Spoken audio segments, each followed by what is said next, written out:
कहानी की शुरुआत होती है समुंदर से, जहां एक फैमिली अपने बेटे के बर्थडे को सेलिब्रेट करने के लिए समुद्र के बीच आते हैं।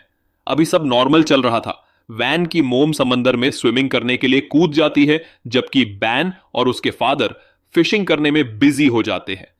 तभी अचानक से बैन की मॉम जूलियन को समंदर में ऐसा फील होता है जैसे कोई चीज उसके आसपास से चक्कर लगा रही हो। जब वो चारों ओर देखती है तो सब कुछ एकदम नॉर्मल होता है, लेकिन तभी अचानक से कोई उसे समंदर के नीचे खींचता है।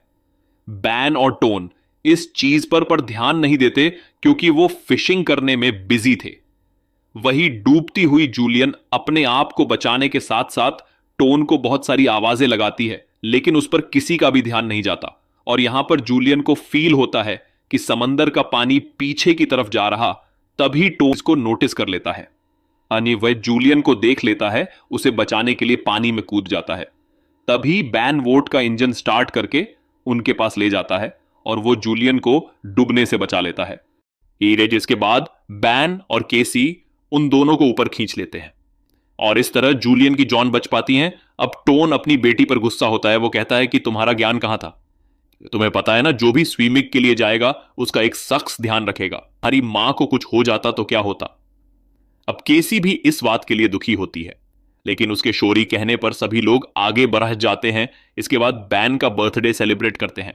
तभी यहां पर केसी के बॉयफ्रेंड की कॉल आ जाती है और वो नोटिस करती है कि उसके बॉयफ्रेंड के पीछे शहर में बहुत तूफान आ रहा है। ये देखकर केसी थोड़ा परेशान हो जाती है क्योंकि इस वक्त ये लोग सेफ जगह पे नहीं थे।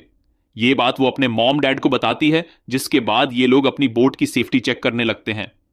चेक करते समय ये लोग नोटिस करते हैं कि बहुत सारे व्हेल और शार्क इनकी बोट के आस मंडरा रही है। और टोन जानता था कि व्हेल और शार्क किसी बड़े भयानक तूफान के आने से पहले ऐसा करती है। अभी इन्हें शार्क से निपटना था। इसी दौरान इनकी बोट को एक जोरदार झटका लगता है, जिसे चेक करने के लिए टोन पानी के नीचे जाता है। वो देखता है कि बोट के नीचे भी डेंट आ चुका है, जिसे किसी खतरनाक शार्क ने दिया था। ये चेक करने के बाद जब टोन वापस आता है तो वह बुरी तरह से जख्मी होता है। टोन अपनी फैमिली को बताता है कि शार्क के दिए उस डेंट की वजह से बोट को आगे नहीं ले जा पाएंगे और उनके पास एक ही रास्ता रह गया था कि किसी को मदद के लिए बुलाए। लेकिन सिग्नल नहीं मिल रहे थे और मुश्किल वक्त काटने के लिए टोन खाने पीने की चीजों को चेक करता है। यहां भी बस सिर्फ 4 दिनों के लिए पीने का पानी था और कुछ भी नहीं। लेकिन उन्हें इस बात की राहत थी कि वो शिपिंग रूट पर थे और यहां से गुजरते कोई ना कोई शिप उन्हें देख ही लेगा। तभी उन्हें बाहर से एक ज़ारदार आवाज आती है। जब उन्होंने बाहर जाकर देखा तो ऊपर से जलता हुआ सैटेलाइट इन्हीं की तरफ आ रहा था। वो इनके शिप से टकरा सकता था और उससे बचने के लिए टोन जल्दी से अपनी बोट को स्टार्ट करता है। ऐसा करने से इनकी बोट खराब हो जाती है और तभी एक सैटेलाइट उनसे कुछ ही दूरी पर गिर जाती है। फिर वो बोट के बेसमेंट में चले जाते हैं।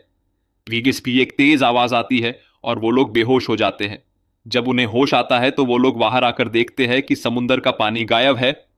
फिर टोन कैंपस निकालता है, लेकिन वो सही दिशा नहीं दिखा रहा था। वो समझ जाता है कि समुंदर का पानी जहां लोग रहते हैं वहां चला गया है। तभी टोन बताता है कि हो सकता है कि समुंदर के पानी की वजह से जहां लोग रहते होंगे वो मारे गए होंगे।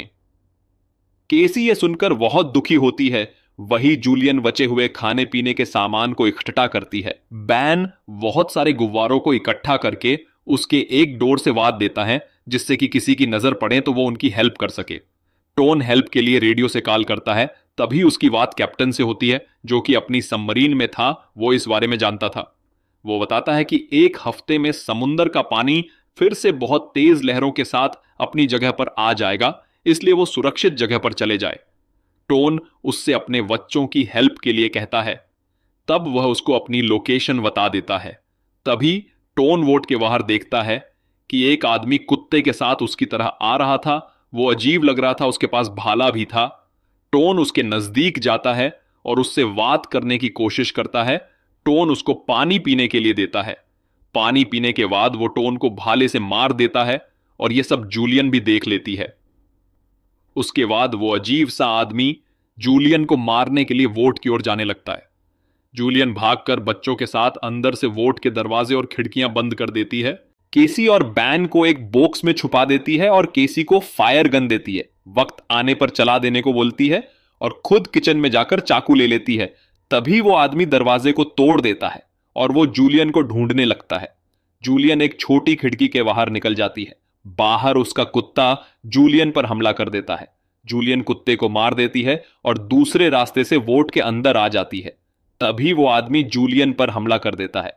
इसी झगड़े के बीच केसी उस पर फायर गन से फायर कर देती है, जिससे वो घायल हो जाता है और वोट में आग लग जाती है। वो लोग अपना सामान लेकर उस वोट से निकल जाते हैं। आखिरी बार वो टोन की बॉडी को देखते हैं, तभी वो देखते हैं कि वो आदमी भी बच गया है और उसके पीछे आ रहा है। वो वहां से निकल जाते हैं। आगे जाने पर उन्हें एक प्लेन दिखाई देता है जो कभी समुंदर में डूब गया होगा। ये लोग उस प्लेन में रात गुजारने का फैसला करते हैं। तभी रात में वही किलर फिर से आ जाता है, लेकिन इस बार जूलियन पहले से तैयार होती है और वो किलर पर कई बार चाकू से मारती हैं, जिससे वो मर जाता है। सुबह उठकर वो लोग जब जाने लगते हैं तो वो उस किलर की बॉडी को देखते हैं जो कि बहुत बुरी हालत में होती है। ये देखकर उन्हें पता चल जाता है कि इस किलर से भी ज्यादा यहां कोई और भी है। फिर वो सबमरीन की आगे जाकर वो थक जाते हैं और आराम करने के लिए शेल्टर बनाते हैं। फिर वो लोग आराम करने लगते हैं। तभी जूलियन को कुछ आवाज आती है। वो बाहर जाकर देखती है, वहां पर बहुत सारे केक डीडे उन्हीं की तरफ आ रहे थे। उसके बाद वो वहां से भागने लगते हैं। फिर उन लोगों को बहुत सारे कंटेनर दिखाई देते हैं। वहां पर कुछ लोग थे, वो उनसे हेल्प मांगती है केक डीड बचने के लिए, जो कि उसके पीछे थे। लेकिन वो लोग हेल्प नहीं करते और वो लोग कंटेनर में जाकर उसका गेट बंद कर लेते हैं। जूलियन अपने बच्चों को कंटेनर के ऊपर पहुंचा देती हैं और उसके ऊपर जाते समय एक केक डीडहा उसके पैर को पकड़ लेता है, लेकिन वो अपने आप को छुड़ाकर ऊपर चढ़ जाती है। वही जो लोग कंटेनर के अंदर थे उन लोगों को केकड़े मार देते हैं। उसके बाद जूलियन भी केकड़े के काटने से घायल होकर बेहोश हो जाती है। उसकी जब ऑन खुलती है तो वह केसी और बैन को ढूंढती है, जो कि कुछ हेल्प लेने गए थे। केसी और बैन वहां पर आ जाते हैं। फिर वो लोग कंटेनर से गन और खाने पीने का कुछ सामान ले लेते हैं। वो फिर से कैप्टन को कांटेक्ट करते हैं क्योंकि वो भटक गए थे। कैप्टन बताता है कि उनके पास अब बहुत कम समय बचा है, क्योंकि समुंदर फिर से कभी भी अपनी जगह वापस आ सकता है। और उनको लोकेशन बताने के लिए हवा में फायर करता है, जिससे जूलियन को लोकेशन मिल जाती है और वो लोग उस तरफ निकल पड़ते हैं। जब वो आगे जाकर देखते हैं कि रास्ता तो पहाड़ों और पथरीले पत्थरों से भरा हुआ है, तभी उस रास्ते से जाते हुए जूलियन के आगे पत्थर गिर जाता है, जिससे वो बाहर नहीं निकल पाती और वो केसी और बैन को आगे जाने के लिए बोलती है। वो लोग जल्दी से सबमरीन के पास पहुंच जाते हैं और उनको वहां घायल कैप्टन मिलता है। कैप्टन उन्हें बताता है कि वो अब बच नहीं सकता और सबमरीन में 3 लोग बैठ सकते हैं। तभी केसी वापस जूलियन को लेने जाती है। वही जूलियन के पास फिर से बहुत सारे कैकडेड उसको मारने आने लगते हैं। वो उनको गन से मारने की कोशिश करती है, लेकिन केकडिडीहों की संख्या बहुत ज्यादा थी और गन में गोली खत्म हो जाती है। तब तक केसी वहां पहुंच जाती है और ऊपर से हाथ देती है जूलियन को ऊपर चढ़ाने के लिए। जूलियन वहां से ऊपर चढ़ जाती है और भागकर वो लोग सबमरीन के अंदर पहुंच जाते हैं। केकडिडे भी उनके पीछे सबमरीन तक पहुंच जाते हैं। उसी समय समुंदर की खतरनाक लहरें उनकी तरह आ जाती है और सबमरीन से टकरती है, जिससे वो लोग सबमरीन के अंदर बेहोश हो जाते हैं। जब उनको होश आता है तो वो लोग देखते हैं कि उनकी सबमरीन को समुंदर की लहरें शहर के किनारे ले आई थी। शहर में चारों ओर तबाही के मंजर थे और स्टोरी यहां खत्म हो जाती है।